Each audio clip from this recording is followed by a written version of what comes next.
scale, strong women also showing their boobs and because they like sex and that's an awesome thing to share. Yeah, I mean, I guess it was like they were going for the high-end skin mag rather than the sleazy little sex things. Yeah, because otherwise, you can only have porn about people who are sluts, right?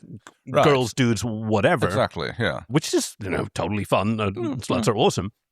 But lots of other people like sex as well. So, hello and welcome to our dear listeners on that note. Okay. And talk about a fade-in. Yeah, and Chief, do let us know if you need us to retake that fade-in or something about a maybe less controversial subject. But also, from wherever you are across the swirling time vortex, happy Pride. Oh, yes, it indeed. As of recording, it is Pride here now. Maybe it'll even air before Pride is over. Who is to say? The first episode of the first story reading that has come out in Pride during Pride's 2026. Wow, getting really confusing. Was very appropriately the one with Bashir and Garak. Very across the universe. That is a fantastic way to start off Pride Month. So yes, if we find you in Pride Month, happy Pride, and if it's already Gay Roth Month, then happy Roth. Yeah. Fight the system. They won't keep us down. So I'm Kaki, by the way. I'm Kay. Let's see. What do we have today? We have a story by TARDISTraveller42. I think someone's dipping their toe into the wrong fandom here. No. I think they're happily mixing their genres as well with Fair the TARDIS point. and the 42. And I don't know exactly if Traveller maybe even is a reference to the other timey-wimey show that we watched. Oh, right. Good point. Could sorry, be. when Traveller, when you say that, my brain still goes to a science fiction role-playing system from back in the 80s, which was... GURPS Travelers, isn't it? No. Yeah, well, that was a book that was based on the original role-playing game. That GURPS Travelers was much later. It was like a 90s production. But yes, the original Traveller was more like papers and paychecks, loads of tables and stuff like that.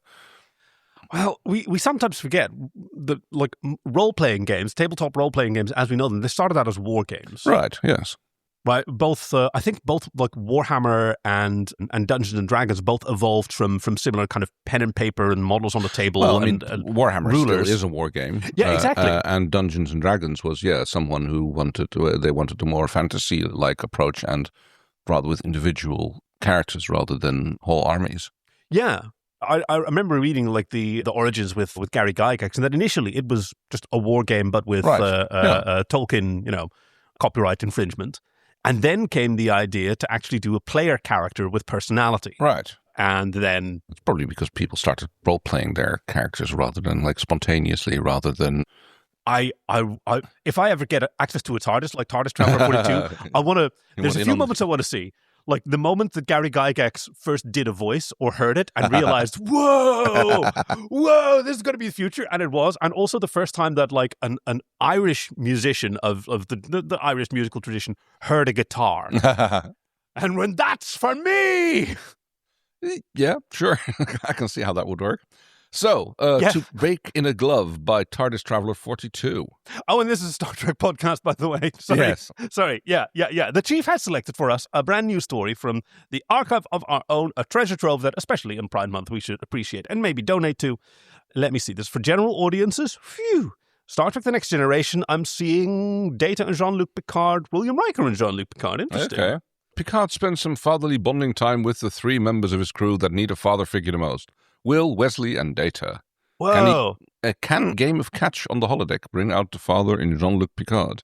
Wow, that's a tall order. Wow. Okay, Will, because he doesn't have a great relationship with his dad. No. Wesley, because he had a great relationship, but his father has passed away. Right. But not entirely, not by Jean-Luc's stuff. Involvement. Stuff Let's leave it at that. And Data, who didn't really have a father. He had a creator that he briefly met. Right. Nunyan Sung, I believe, was that the one? Very correct. I always forget which Sung we're talking about. They kind of pop up a lot in Star Trek. Do you know why? Wasn't it because Gene Roddenberry served with someone in Korea and he decided to put the Indian Air Force. Right, that was it. Yeah. Right. An officer from the Indian Air Force called Nunyan Singh, whom he never who lost touch with. Right. And he named Khan Nunyan Singh in the vain hope that maybe this person would see it and think to write to Gene Roddenberry. Nice. And then later again with Noonien Sung, and that was then it became a bit of a running thing, yeah. See the end of the word for notes. Thank you for reading. Let me know if you thought any thoughts in the comments. All right, we will do. I was going to say Blues Traveller, TARDISTraveller42. I mean, the TARDIS is blue, so I can see where you went that way. Yes, it is. I wonder if anything's been done with that. I'm not sure. What is Blues Traveller? Is this something that? Blues Traveller is like an album or like a. Oh, okay. We're not supposed to summon the chief on these ones. It's supposed to be a light editing job because All right, so we won't. Okay, unless you want to, chief, and then it's okay. Interjects, yes. So, to break in a glove, Will stepped onto the holodeck and took in a big lungful of air, freshly cut grass, leather, gritty sand, a hint of possible rain, all of the smells of spring, just as he remembered it way back in time and space, on a baseball field in California, back when he was just a cadet. And he'd finally gotten away from his miserable relationship with his dad. Outside with his friends and baseball, and no thought of the finals that were approaching faster than he dared think about. In short, perfection. Now, though, he was not a cadet, but a commander. And he was not in California, but in the middle of outer space, 1,000,000 miles from home, and he was not accompanied by a group of loudmouth 20-year-olds, but by an android, a teenager, and a starship captain, all of whom seemed very confused and even a little scared. Commander, Data asked, holding his glove aloft with both hands, I've followed the ritual you described to break in my glove. Does my glove appear to be adequately broken? Do you know anything about this? What is breaking in a glove? Basically making it making the leather supple. New baseball gloves are very tough and firm. What's the right word? Unbending. Rigid, yes. I imagine. You kind of want it to be nice and supple. So there's like all sorts of ways that you're supposed to like massage oils into it and bend the leather and like, slower. Please. And make it more supple and easy. Like new ones are really stiff. Yeah. And old worn gloves are very soft and pliable. Supple, yeah. Well, it's true for a lot of leather garments. Yeah. So which specific ritual do you think that the Data was encouraged to do? Like I sort of imagined like bare buttock horse riding with the glove as your saddle. Something like that. Yeah. I mean, I'm sure the chief will know all about this. All right. Will looked him up and down, taking in the sight of Data out of uniform. Ooh, maybe bare buttock horseback riding. He'd certainly dressed for the occasion. Cleats, uniform, hat, and all. He even appeared to be chewing what Will hoped was bubble gum. Will shook his head with a smile, focusing back on the task at hand. Let me see. He looked the glove over with great care, fit over his hand, squeezed it a few times for good measure. He gave Data a look and then passed back the glove with a twinkle in his eye. It's perfect, Data. Well done. Jonathan Frakes and his little twinkle. Yeah. Data nodded solemnly and then went to his place on the bench. Will watched him spit out his gum, a little dramatically, and then do some fancy tricks with one of the baseballs. Somehow, Will knew the android would have no trouble with their game. Next to the field came Wesley. He carried a whole bat bag fit around his shoulders that was nearly as tall as he was. He dragged his sneakers across the sand, apparently stalling for time. Will noticed a slightly worried look on his face as he took in Data's garb. Wesley looked down at himself, at his white t-shirt and jeans, and faltered for a moment. When he looked up at Will, he frowned slightly. I didn't know there was a uniform, he explained. Will waved him off. You're fine. Data just likes to go big, you know that. Will clapped him on the back as they started towards the infield and the benches. They're only having a catch. Wesley nodded, loosened up a little as he greeted Data. Will let out a sigh of relief. Maybe today would go better than he thought. Someone touched his back, wearing an almost panicked expression. Uh-oh. It was Picard. Missed a word there. Someone touched his back, Picard. Oh, right, sorry, yes. What's wrong? Will asked with a tight voice. It could be anything. Alien attack, code red, an emergency in one of the science lab. Captain? I don't know how you and Beverly roped me into this, Picard muttered. Will let out a breath he didn't know he'd been holding. I don't even know how to play baseball. Jean-Luc kept his voice down, but he glanced pointedly at the two men on the bench enough times to make it obvious that he was talking about them. Will grinned, placing a hand on his captain's shoulder. I think you'll do fine. It's just a game of catch. That's easy for you to say, said Jean-Luc. He sighed, looking himself over self-consciously. He beat his glove against his hand a few times. I look ridiculous. No, you don't. And personally, I think you need this. Will watched Data balance a bat in his hand while Wesley laughed. And they needed to, trust me. I know. They shared a serious look for a moment, at the end of which Jean-Luc sighed again and murmured his resignation. Thank you, Will said quietly. Before Jean-Luc could offer another excuse to get out of it, he went to the bench and sat beside Wesley. "Where'd you get those?" he asked, of Wesley's bat and glove. Wesley shuffled the glove from hand to hand, a gentle smile gracing his lips. "It was my dad's. It was with a bunch of his old things in our quarters." Can you make his voice break more? I can't. We're doing tiddly. I'm trying. It was my dad's. It was with a bunch of his old. I think my vocal cords can't manage that no more. Oh no! The twins have descended too far, and you can't summon the crinkliness of youth anymore. Will nodded. He wasn't sure if he was intruding or if this was all right. They didn't often get a chance to spend time with Wesley when they weren't on the bridge. "How does it fit?" he asked, deciding that was an innocent enough question. It fits perfectly, actually, Wesley said with a smile. Okay, well, saying those lines in that voice is maybe a mistake, so let's... I withdraw my request and let's give Wesley the dignity that he's due. Will patted his back and went to Jean-Luc, who already looked more than a little weary of their little outing. Shall we begin? Asked Jean-Luc. Will called Data and Wesley over to the field, sliding his own glove over his hand. He grabbed a ball off of the ground and then stood to find the others standing in a perfect arc around him. Okay, so I'm going to throw it to the captain. He'll throw it to Data, and then Data, you throw it to Wesley. Wesley to me. Sound good? The others nodded, so Will threw the ball. Jean-Luc's eyes widened immensely as the ball came toward him, but he managed to catch it. I told you it wasn't too bad, called Will. Jean-Luc threw him daggers as he set his feet and took the ball out of his glove. Slowly he pulled his arm back and then tossed the ball.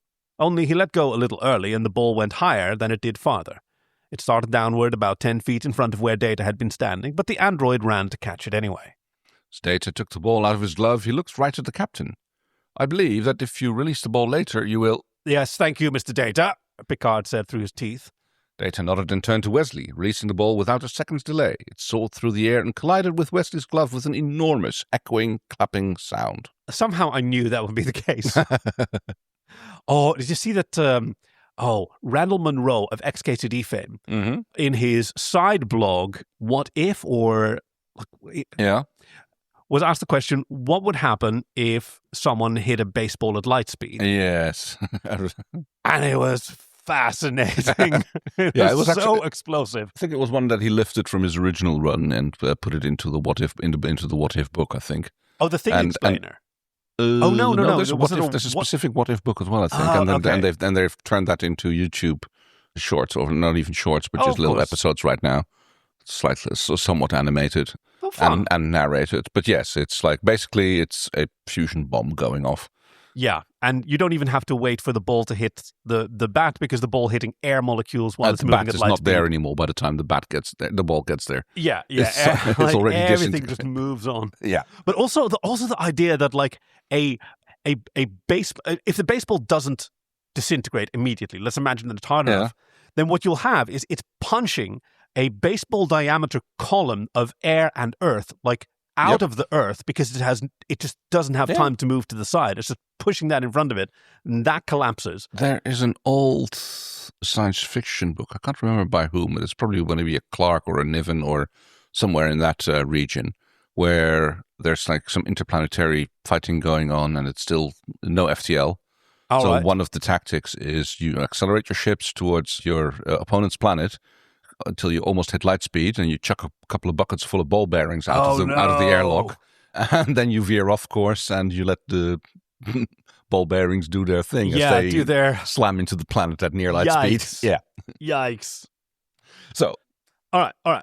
Wesley cried out as soon as it made contact, and then took his hand out to shake it out. Data, can you throw a little lighter? He pleaded, gritting his teeth. I am sorry, Wesley. Data started approaching, but Wesley held out a hand. Oh, all right. I really like your Wesley. They got back into position. Thus, Wesley threw to Will, who caught it with ease. The first good throw of the game. Will wondered as he removed the ball from his glove whether this really was a good idea. The next round was an improvement. Picard managed to send the ball the correct distance, though his aim had Data lunging halfway across the field. Data, to his credit, softened his throw so that Wesley wasn't bringing his hand out, and Wesley, again, made a clean throw to Will. You're a natural, Wes, Will encouraged. Wesley shrugged. My mom's tried to play with me before. It never really worked out well. Oh no, we cannot. We have to stop it. These lines are really, really duplicitous. Beverly plays baseball, Jean-Luc said, mostly to himself. He and Will raised eyebrows at each other. I learn something new every day. She tries to play baseball, Wesley corrected. Will and Jean-Luc laughed as they continued to pass the ball around the square they had created. Data, though, was being strangely quiet. Have you ever played baseball before, Data? Will asked. Data threw the ball to Wesley and then straightened the cap on his head. Not as such. I've studied the theory. I was not aware that it was a game that many humans still played. Ah, good lore. Not many do, said Will. That's what makes it so special.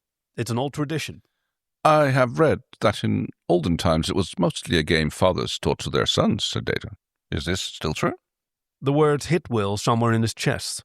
He shrugged in response. False nonchalance. Maybe. My father didn't teach me much. He always just said that I was doing it wrong. He threw the ball a little too hard towards Picard. It went over the captain's head, banging against the fence before it lay still in the dirt. I think my dad and I played catch, Wesley said quietly. I was really little, though, so... He trailed off when he realized the intensity with which Picard was staring at him as he returned to his position in the field. Okay, this little outing was getting awkward now. Will started thinking of ways to switch it up, get them away from this particular topic, but then Data said, I wonder if my father would have taught me to play baseball and other sports, if things had been different, of course. They went an entire 3 rounds without anyone saying anything. Finally, Will couldn't stand the uncomfortable feeling anymore. When Wesley passed him the ball, he held it in his glove. You guys want to try batting? He suggested. Jean-Luc looked ready to kill him, but Data and Wesley went instantly to the bench to grab their batting supplies. Will followed with a grateful sigh. Number 1, Jean-Luc said softly, I feel like I'm about to make an idiot of myself. No way, Will smirked. I rigged the pitching machine anyway. Picard patted his back. Will, you're a lifesaver. As the others swapped mitts for batting gloves, Will got to work on the pitching machine. First up would be Picard. That way, if it went south, they could blame it on the faulty equipment. Will had to smile at the image of Picard as he approached the plate. He looked more nervous now, armed with his wooden bat and bright red gloves, than he ever did facing off against Klingons or Romulans. Wow. Will gave him an encouraging nod and turned on the pitching machine and darted out of there. Maybe you could explain it to him. It's just sort of like cricket, but with different kind of derangement than cricket was invented for. Do you know how cricket is kind of a bizarre game when you sort of think about what games are supposed to do and why games are generally fun? Is it now? I mean, I don't understand. I don't really see the difference. Just the difference in cricket is that you run back and forth between the 2 bases, and in baseball you run around in a circle. And then you say things like, oh, that's a sticky wicket, and oh, here comes the silly mid-on. Right. Well, that's jargon. Baseball has jargon. That's what I'm saying. All right. Like, they're both games with some, like, silly jargon from the outside and, like, weird rules, and they go on way too long, and yet people still have a good time with them. Yeah. But you just... I mean, I guess I'm not sure how much baseball is an outflowing of cricket or not. I mean they're clearly family. Right? Who knows if they're both descended from different ones or they were in like parallel evolution? But they're very long games with bats and balls and right. Yes, like cricket goes on for months sometimes, depending on days. But that's Test cricket. Yeah, the Test cricket of Crimea of 1812, like that went on for about 16 months, didn't it? Don't think so. I'm making a little... I think it's 5 days at most or something, but it can be like drawn out a little bit for inclement weather, I believe. Okay. I'm not entirely sure how that works. I'm reminded of legislation passed by the Australian government to curb the amount of drinking that went on around cricket games. Yeah. And so they set a legal maximum that if you go to a cricket game, you are not allowed to bring more than 12 liters of beer per person per day. Wow. And that was a reasonable, like... That's that. I mean, I'm kind of surprised that people felt restricted by that. I mean, yeah, exactly. You're going to be hard pressed. I mean, I've done my share of drinking in the past, but geez, like, crate of beer in a day. That's effort, you know. It's like at a certain point you're just full. Yeah. Well, I guess it's warm out there. Yeah, sure. All right, let's see. Where were we? Will had to smile at the image of Picard. I think that's... I scrolled up. Oh, here we go. Yes. All right. So the first ball went by without so much as a swing from Picard. But when the second one crossed the plate, he was ready for it. His foot slid a little too much, but the bat made good contact. The ball went soaring through the air, landing somewhere deep in right field. Excellent hit, Captain, Data breathed, sounding genuinely impressed. Ooh. Thank you, Mr. Data. It's all in the swing. Will and Wesley shared a laugh as they leaned against the fence separating the bullpen from the field. To their right, Data was practicing his swing again, in time with Picard at the plate. Another hit, this one to left field, and then another to third base. Isn't that left field as well? You're asking me? Anyway, Picard seemed like a natural. Will let him have it. Let Wesley stand in idle shock as he watched his captain belt one out of the park. Damn! Nobody needed to know that the machine was on the easiest setting. How did I do? Picard asked when his time at the bat was up. Wesley's jaw was on the floor. That was incredible, Captain. I didn't know you could hit like that. Picard made a casual gesture, pulling his gloves off one by one. Oh, you just have to keep your eye on the ball, Mr. Crusher. It goes wherever you tell it to. Wesley listened with full attention, but suddenly it was his turn at bat. He licked his lips and picked up his dad's old bat, swung it twice, just to test it, then went to his place at the plate. Will set the machine on a higher setting. Wesley would figure out Picard's trick if it was set on anything less than difficult. Once again, he turned on the machine and then ran back to the bullpen. Picard sat on the bench, catching his breath, but Data was up to something else. His head tilted, and then he shouted, "Here we go, Wesley! Here we go!" Will jerked at the sudden shout, but joined in as he repeated the verse. Picard rolled his eyes, but one look from Will and he was yelling alongside them as well. When they had finished, Wesley was grinning so much that he could hardly see the ball coming toward him. But he made it out enough to swing just at the right time. The ball went flying between first and second base, rolling out to the green grass beyond. I hit it, sir! The others weren't sure who he was speaking to, but they all congratulated him nonetheless. Now that they were really started, this was starting to be a fun time. Wesley missed the next pitch, but hit the next with even more accuracy. It went flying away deep into the outfield. Will jostled the fence in his enthusiasm. Even Picard cheered. 5 more hits, and then an out-of-the-park home run.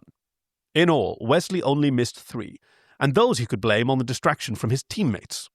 He returned to the bench feeling victorious. Maybe they weren't keeping score, but he felt like a winner regardless. What do you think? Beginner's luck? He asked Will. Will ruffled his hair as Picard patted him on the back. Well done, Mr. Crusher, he said, beaming. I believe we found your true calling. Wesley smiled wide, but sank into the bench and devoured the water from his bottle. Picard joined him as Will went to prep the pitching machine again. Yes, very good. Dehydration is real even in the holodeck, yes. Ta'ana would say. So you should drink real water, not holodeck water. Oh, yes, please. Commander, Data asked, standing, leaning on his bat off to the side of the batting cage, would it be possible to turn up the speed?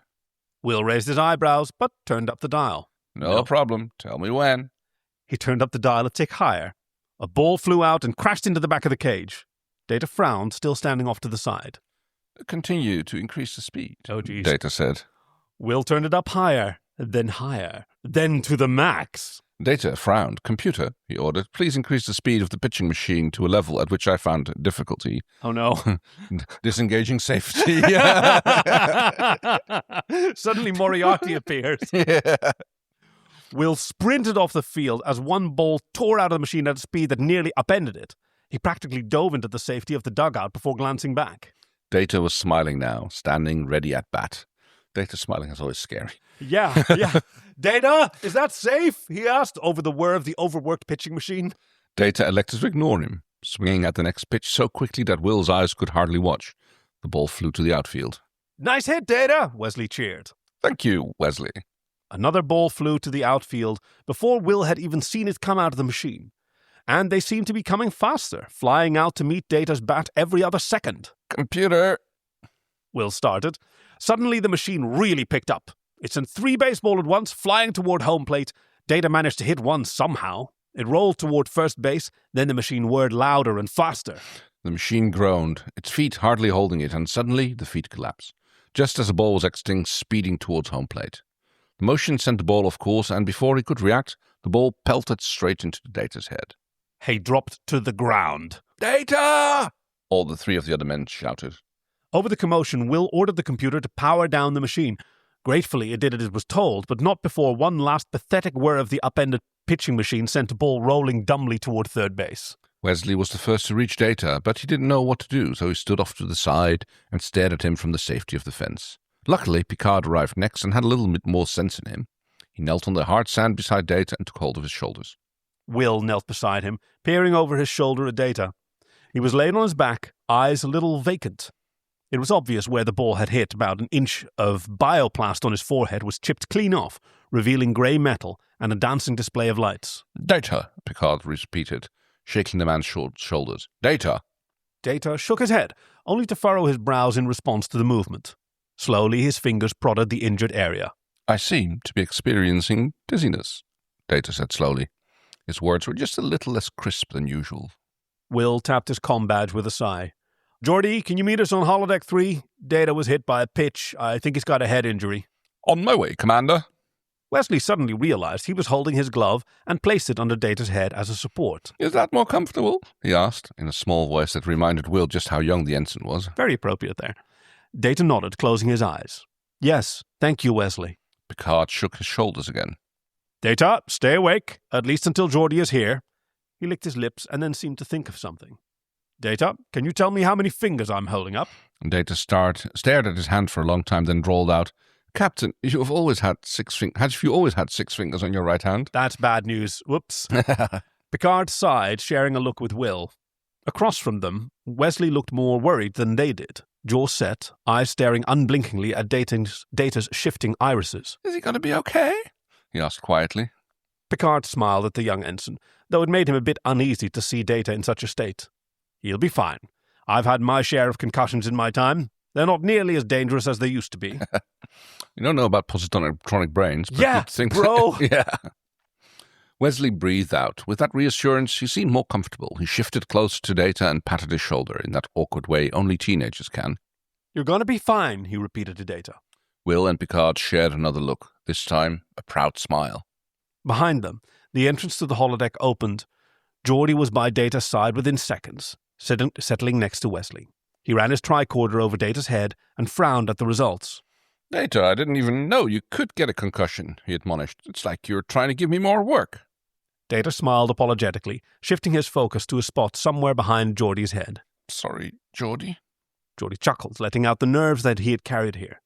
You don't have anything to apologize. You don't have to apologize for getting hurt, Data. I was only joking. He gently probed the injury with his fingers, gazing at the inner workings with his visor. No permanent damage. It'll just take a few days for your motor control to be back to normal. You should get checked out by Dr. Crusher, too. She's good with concussions. Will made the call to Dr. Crusher as Data nodded, again making his brows furrow. He shut his eyes and leaned deeper into his baseball glove pillow, curling in on himself slightly. Geordi ran a hand up and down his back. Data, you all right? Whenever I move my head, the world appears to spin. I also have a strange desire to enter my dream program until I'm functioning normally again. Will stroked his beard. You know, Data, you're a lot more human than you give yourself credit for. Thank you, Commander, Data muttered, folding his arms and snuggling deeper into the dirt. Geordi groaned. Data, you can't go to sleep yet. Dr. Crusher needs to check you out first. He looked to the other 3 men for assistance. Can you help me get him up against the fence? Together, the 4 of them managed to get him leaned up against the fence. Geordi and Will held him upright against the metalwork as Picard knelt in front and tried to keep his attention. Data, keep your eyes on me. But, Captain... That's an order. Picard hated being harsh with him, especially when he was in this state, sitting in a dirtied baseball uniform against a rickety old fence with his eyes half glazed over. But he also didn't want an angry doctor on his hands if they let her patient sleep before she gave the green light. Yes, Captain. Data forced his eyes open by some combination of duty and loyalty. Geordi, Wesley, and Will helped him through the wait with gentle pats on the shoulder for encouragement. But soon enough they were replaced with Dr. Crusher and her medical tricorder. Data, what's your status? She asked. She knew Data well enough not to ask the usual, how are you feeling? Oh, is Deanna Troi suddenly here instead of Dr. Crusher? Or are they all like that? I don't know. Oh, I love this. Now I'm imagining them doing their calisthenics, Crusher and Troi together, except it's a scene from EastEnders and they're both nattering about the various infidelities that they're all doing. I am finding it difficult to achieve motor control, and each time I move my head, I am overcome with a form of sensory overload. My vision has also become increasingly blurred. Beverly frowned at the results of her scanner, but seemed to come to some prognosis. She reached into the medical bag she'd brought and removed 2 different tools. She only paused when Wesley put a hand on her arm. Mom, is he going to be all right? She smiled at him, squeezed his hand in her own. He's going to be fine. And now, which instruments do you think she's got? I'm thinking a hammer and chisel. Oof, I'm thinking one of those fleshy speculum. Is that the one you're looking for? I was going to say fleshy repair things, but that's okay. I don't know. Let's see, a screwdriver and a voltmeter. There we go. Perfect date kit. Beverly turned back to Data with the same smile she'd given Wesley, silently bringing a hypo spray up to his neck. This'll help with the dizziness. She pulled the trigger, though the only sign that it was administered was a slight widening of Data's eyes. And this will help your brain heal faster. With both medications, Data seemed to come back into focus relatively quickly. Within minutes, he was able to make and keep eye contact. Satisfied with her work, Beverly moved back to give him room, tugging Wesley along with her. Make sure he gets some rest, she told the others. I want him off duty for at least the next 2 days. And Data, come see me in sickbay tomorrow for a follow-up. Yes, Doctor. Data blinked rapidly, letting the fence carry more of his body weight. Captain? Data asked sweetly. Yes, Data? Picard scooted closer, resting a hand on Data's shoulder to let him know he was there. May I rest now? Picard sighed to himself, glancing to Will and Geordi for assistance. When he didn't get a definitive answer from either of them, he made the call. Yes, Data, you can rest now. Almost immediately, Data shut his eyes and fell asleep, entering his dream program.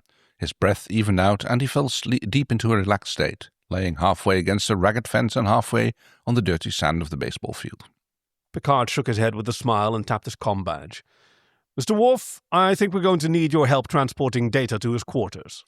Will and Geordi stood and dusted themselves off, but Picard stayed close to his charge, left his hand on his shoulder even though he was deeply unconscious of it. Feel better soon, son, he said softly. Oh, notes from the author. Thank you for reading. Let me know your thoughts in the comments. Thank you, TARDISTraveller42. That was a lovely, touching story. Yes. So, let's see. We have a... Thank you for joining us? Yes. That's what I was looking for. Yeah. Thank you for joining us on The Joy of Trek. As always, it's a delight to have you with us in whatever month this happens to be. Thank you to TARDISTraveller42 for a lovely, charming story about the kind of bonds between fathers and sons. Blood be damned, because we find each other wherever we can. Please join us next week for another regular episode. Yes, which the chief will tell you, remind you of in the end credits. Gosh, we're good at this. There was this one time where we did it so smooth, and I went, wow. That can't be right. We must have forgotten something. So this feels more like us. You can go to joyoftrek.com/links if you want to submit a story. I don't think very many people have, but go over there and see, like, the requirements are there, like a certain length, and obviously nobody with their butt out, please. PG-13, I believe, was what we tried to keep it to, and yes, exactly. Up to 5,000 words is about the right length, so that would be lovely. And I guess that only leaves us with one thing to do. I'm leaving Starfleet. Energize! We hope you've enjoyed this week's episode with your friends Kay and Kaki, production and editing by Chief Engineer Greg, and music by Fox Amore. Join us next time for Riddles, Voyager 606. Visit joyoftrek.com/links to send us your recommendations, support us on Patreon, or to find us on Blue Sky. We'd love to hear from you. Thank you for listening to The Joy of Trek, and we'll see you out there.